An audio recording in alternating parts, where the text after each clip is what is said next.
반갑습니다. 미세스 N입니다.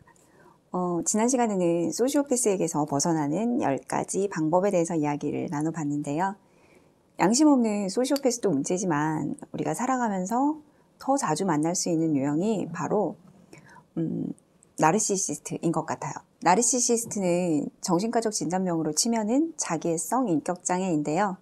진단명으로 말하니까 좀 더 낯선가요? 하지만 우리는 살면서 생각보다 더 자주 우리 주변에서 이들을 만날 수가 있어요. 소시오패스와 나르시시스트는 극단적으로 자기중심적이고 주변 사람들을 굉장히 힘들게 한다는 점에서 교묘하게도 비슷하고 아주 다르기도 한데요. 소시오패스는 양심과 공감 이 두 가지가 모두 없는 반면에 나르시시스트는 공감만 없다는 것이 가장 큰 차이라고 저자는 말하고 있어요.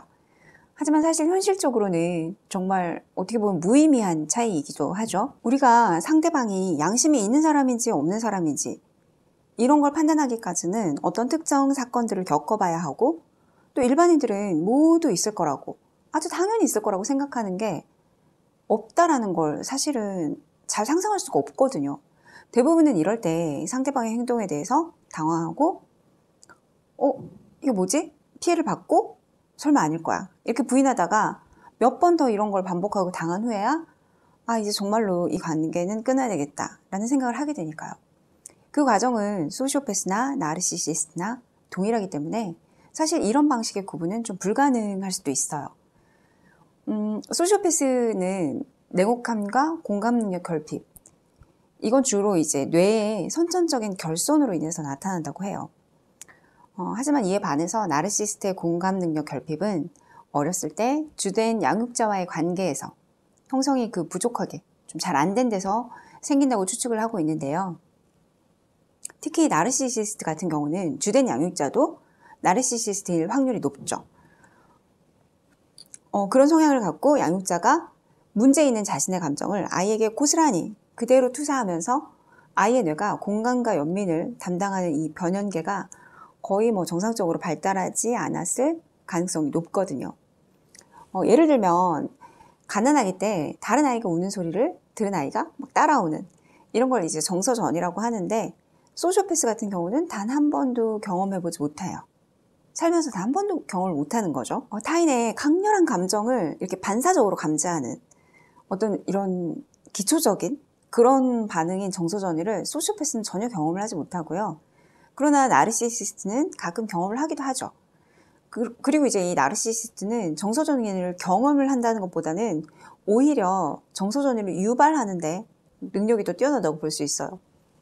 나 말고 이렇게 다른 사람 전혀 신경을 쓰지 않지만 나에 대해서는 굉장히 과장된 어떤 감정과 신념을 가지고 있기 때문에 이게 마치 이렇게 단단하게 딱 잘 덮어놓은 어떤 냄비에 물이 이렇게 막 끓어 넘치는 것처럼 아주 강렬하게 부풀어 오른 그런 자신의 감정과 정서를 타인에게 엄청 강렬한 방식으로 전이를 일으키거든요. 그러니까 정서전이 취약한 사람들, 타인의 감정 표현을 읽어내는데 굉장히 뛰어난 사람들, 저처럼 이렇게 다정병이 있는 사람들, 이런 사람들은 그들의 감정 전이에 굉장히 쉽게 휘둘릴 수밖에 없게 되는 거죠. 그리고 이들은 정말 하이에나처럼 누가 내 이 폭발적인 감정에 가장 잘 반응해 줄지 이 먹잇감을 아주 귀신같이 잘 찾아내요. 소시오패스는 이렇게 타인을 괴롭히는 것 자체가 목적이라고 하면 악성 나르시시스트들은 외부의 숭배나 긍정적인 관심 이런 걸 얻어내는 게 목적이거든요.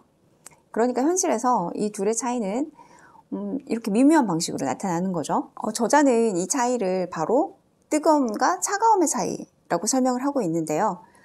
소시오패스는 타인을 이용할 때 세심하게 이렇게 계획된 매력을 선보이고 차갑고 무감정하게 계산적으로 행동하는 반면에 나르시시스트는 자신의 우월성에 대해서 이렇게 굳건한 믿음을 갖고 나는 이상적인 사랑을 받을 자격이 있는 사람이야 라는 확신에서 나오는 감정적인 행동을 하기 때문이에요. 그래서 자기가 생각했던 대로 되지 않을 때 감정적인 나르시시스트들은 분노하고 열올리고 막 증오심을 품는 방식으로 나타나죠. 하지만 소시오패스는 이럴 때 다시 원점으로 돌아가서 계획을 좀 더 수정하고 더 많은 매력이나 추가적인 위협을 쏟아부어요. 소시오패스의 목적은 딱 하나거든요. 지배를 위한 게임의 승리. 그 승리 하나뿐이에요. 그러니까 소시오패스와 어떤 문제에 부딪혔다 라면은 죄책감이나 수치심이 없는 냉혹한 누군가가 나를 의도적으로 노렸다 라고 보면 돼요. 그리고 만약에 나르시시스트와 문제에 부딪혔다면 그거는 내가 그 사람을 위한 자아 도취를 위한 보급품이 되어서 나와의 관계를 통해 그걸 보충받으려고 나를 희생양으로 삼았다는 것을 의미하는 거죠. 실제로도 저는 이런 사람을 한번 만난 적이 있는데요. A라고 칭해 볼게요. 처음에 A는 자기 아이의 특별함, 아이의 특이성 이런 것들로 인한 굉장한 이런 양육의 어려움을 토로하면서 자기의 딱한 상황을 주로 이렇게 많이 어필을 했어요. 저는 이제 아이가 다 벌써 성장하기도 했고 또 일하면서 육아와 같이 이렇게 병행을 한다는 게 정말 어려운 일이라는 걸 알기 때문에 다정병이 도진 거죠. 그러다 보니까 이제 어쩌다 보니 A와 좀 나름의 친밀한 관계가 시작이 됐어요. 그런데 이제 소시오패스나 나르시시스트나 처음 관계 시작에는 누구나 다 굉장히 바람직하고 좋은 시절이 이렇게 진행이 돼요. 초반에는. 그러다가 관계가 이렇게 진행이 될수록 뭔가 말로 표현할 수는 없지만 뭔가 확실히 잘못됐다 라고 느끼기 시작하죠. 정말 이상한 말인 거죠. 이상한 말이죠. 그런데 겪어보면 정말 이렇게밖에 표현이 안 돼요. 그 느낌이 오거든요. 만약에 이걸 내가 느꼈을 때 즈음 되면 소시오패스는 사실은 더 강하게 나와요. 더 강하게 매력을 발산하거나 아니면 더 강하게 위협을 가하거나 또는 이 둘 다를 한꺼번에 사용하기도 하죠. 나르시시스트 같은 경우는 내가 이 관계에서 내가 주기만 하는 굉장히 일방적인 관계네? 라는 걸 분명하게 깨닫는 지점이 오거든요. 저도 이제 역시 그걸 느꼈는데 제가 가장 크게 이 A라는 사람과 손절해야겠다 라고 느꼈던 순간은 그래도 다행히 생각보다 좀 빨리 왔어요. 어떤 큰 하나의 사건이 있기도 했지만 이렇게 돌아가는 상황 속에서 정말 좀 약간 A의 성향이 독특하다, 좀 이상하다 라는 지점이 생겨나기 시작했거든요.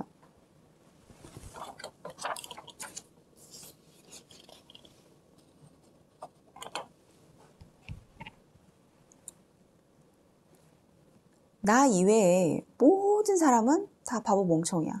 저 사람은 이래서 일 못하고 이 사람은 이래서 너무 멍청하고 누구나 다 그런 거예요. 모두 깍이라고 하죠. 모두 다 까이는 거죠. 모두 다 험담의 대상이 되고 그리고 또 우리가 보는 이런 객관적으로 보여지는 상황과 다르게 정말 이렇게 어려운 상황에서 버텨내는 나는 정말 너무 불쌍한 사람이야 라는 자기 연민이 굉장히 강했어요. 이 나르시시스트들은 다른 사람들에 비해서 내가 훨씬 큰 삶의 고통을 겪고 있으면서 나와 관계를 맺고 있는 사람들이 나를 이렇게 막 보호하고 돌봐줘야 된다는 믿음을 갖고 있거든요. 그러니까 그 과대망상과 자기 혐오를 피해자들한테 투영을 시키고 또 이들한테 끊임없이 잔소리와 비만을 퍼붓는 거죠. 이런 행동 때문에 이제 나르시시스트한테 계속 시달렸던 피해자들은 자기 자신을 지켜줄 어떤 경계선을 만들지 못한 채로 심리적으로 계속해서 나르시시스트한테 종속이 되기도 하죠. 저 같은 경우는 정말 운이 좋았다고 느낀 게 A와하고 이제 관계를 맺은 지 한 2-5달 지나지 않아서 그 A의 본 모습이 드러나는 사건이 일어났었거든요. 이제 좀 더 사건이 더 나중에 한참 후에 일어났더라면 저는 A와의 관계가 좀 더 훨씬 더 친해진 후여가지고 빠져나오기가 더 힘들었겠죠. 거기다 또 다행히 이때 제가 심리 상담을 시작한 지가 받은 지 얼마 되지 않은 때여가지고 상담 선생님의 도움을 받아서 좀 더 객관적인 입장에서 이런 상황들을 바라봐서 그나마 그로 인한 피해들을 좀 최소화할 수 있었던 것 같아요. 만약에 그 과정이 없었더라면 아주 오랜 시간 동안 지금까지 계속해서 저는 이 A라는 사람에게 심리적인 착취를 당하고 있었을지도 모르죠. 이렇게 나르시시스트는 사람에 대한 평가를 이렇게 갑자기 뒤집는 일이 굉장히 잦은 걸로 악명이 높아요. 너무 좋아 라고 칭찬했던 사람들도 정말 하루아침에 나쁜 사람으로 만들기도 하고요. 모두 가기를 하는 이유가 그거이기도 하겠죠. 애초에 그냥 이 사람들은 상대방이 다 그냥 만만하고 멍청해 보이는 겁니다. 어찌됐든 이에 비해 소시오패스는 그 사람이 좋든지 나쁘든지 막 그런 건 전혀 신경을 안 써요. 필요가 없죠. 왜냐하면 게임의 도구일 뿐이니까요. 그러니까 소시오패스가 사람을 정리한다? 이럴 때는 딱 한 가지예요. 더 이상 내 게임에 저 사람이 필요하지 않을 때 그때 정리를 하는 거죠. 제가 만난 A도 이 성향과 굉장히 비슷한 말을 했어요. 왜 나는 어떤 사람이랑 굉장히 친했다가도 그 사람들이 다 중간에 배신을 해서 가더라고요. 내 주변에 정말 좋은 사람이 없었던 것 같아요. 다 중간에 관계가 끊겨버리고 회복도 안 되고. 누구나 근데 사실은 이렇게 느꼈을 때가 있잖아요. 그래서 뭐 내 옆에 좋은 사람 하나도 없는 것 같고 막 쓸쓸하고 막 이런. 근데 저는 이 말을 들었을 때만 해도 A가 정말 쓸쓸하고 외롭구나 막 이렇게 보였었는데 지금 와서 생각해보면 아니라는 거죠. 사람이 살아오면서 단 한 번도 좋은 사람을 안 만나본 사람은 없다는 생각이 드는 거예요. 우리는 늘 타인하고 이렇게 연결이 되어 있고 표면적으로든 아니든 누군가에겐 도움을 받게 되어 있거든요. 그 도움 속에서 어려운 고비를 넘겨나가는 거고요. 물론 그 도움을 내가 늘 받을 수도 있겠지만 또 주는 경우도 있고요. 이렇게 우리는 서로 조금씩 이렇게 얼기설기 연결이 되어 있다는 생각이 지금은 들거든요. 제 인생이 행복하고 평탄한 삶이어서 그런 생각을 하는 게 아니라 정말 생각해보면 이상한 고비들마다 그때마다 사람들이 있었고 어떤 방식으로든지 전 그들의 도움을 받아서 여기까지 살아오게 됐고 지금의 내가 된 거죠. 그런데 정말로 그 A의 말처럼 단 한 명의 사람도 그 사람의 인생에 좋은 사람이 없었을까? 그 A의 그 말은 어떻게 보면 나르시시스트의 입장에서는 어쩌면 진심이었겠다는 생각을 해요.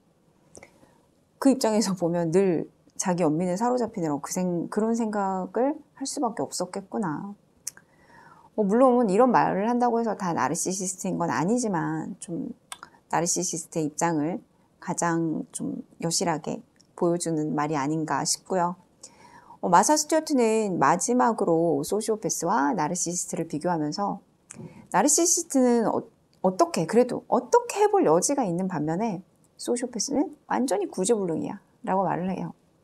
그게 이제 크레이그 멜킨이 말했던 대로 인간은 누구나 나르시시즘이 있고 상황에 따라서 이 일정 스펙트럼 사이를 왔다 갔다 하는 건데 더 심각한 쪽으로 치우친 쪽이 이제 악성 나르시시스트가 되는 거다. 뭐 이런 맥락하고 좀 비슷한 거죠.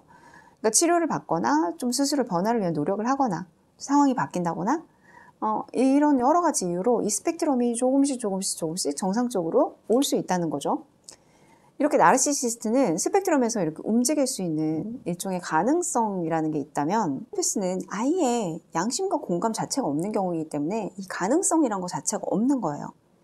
어쨌거나 이 두 유형은 정말 살아가면서 되도록이면 안 만나는 게 최고고 만나더라도 빨리 관계에서 빠져나와야 하는 관계예요. 얼마 전에 이제 회식 자리에서 통계적으로 소시오패스가 25명 중에 1명이래 라는 제 말을 듣고 어떤 분이 그러시더라고요. 자기가 보기에는 이 회사 생활할 때 회사에서는 그보다 더 많은 확률로 소시오패스가 존재하는 것 같다고요. 이렇게 그 개념에 대해서 좀 자세히 알고 보면 더 잘 보이기도 하겠죠? 괜히 생사람 잡는 거 아니야? 싶은 생각이 들 때도 있지만 누군가를 평가하는 데는 굉장히 조심스러워야 되는 게 맞고요. 그렇지만 이런 영상을 보고 나서 또 괜히 주변 사람들이 아주 작은 행동들이 크게 이렇게 부풀려져서 나쁘게 보일 수도 있고 그럴 수도 있죠. 하지만 우리가 이렇게 콕 집어서 말을 할 수는 없지만 굉장히 이상하다. 정말 이상하다. 이런 느낌이 왔다. 그러면 그때는 부디 그냥 지나치지 마시고 꼭 한 번쯤 의심을 해보시길 바라요. 아닐 수도 있지만 우리를 지켜내는데 가장 초반에 기초적인 가장 첫 번째 신호일 수도 있거든요. 자신의 촉을 좀 믿어보시는 것도 괜찮을 것 같아요. 오늘 이제 소시오패스와 나르시시스트에 대한 이제 이야기가 여러분이 이렇게 초반 신호를 좀 잘 캐치해내는데, 잡아내는데 좀 도움이 되셨길 바라고요. 오늘 이야기는 여기서 마치도록 할게요. 다음 시간에는 좀 더 우리들의 마음을 단단하고 탄성 있게 만들어줄 이야기 잘 만들어서 찾아오도록 할게요. 당신을 기다립니다.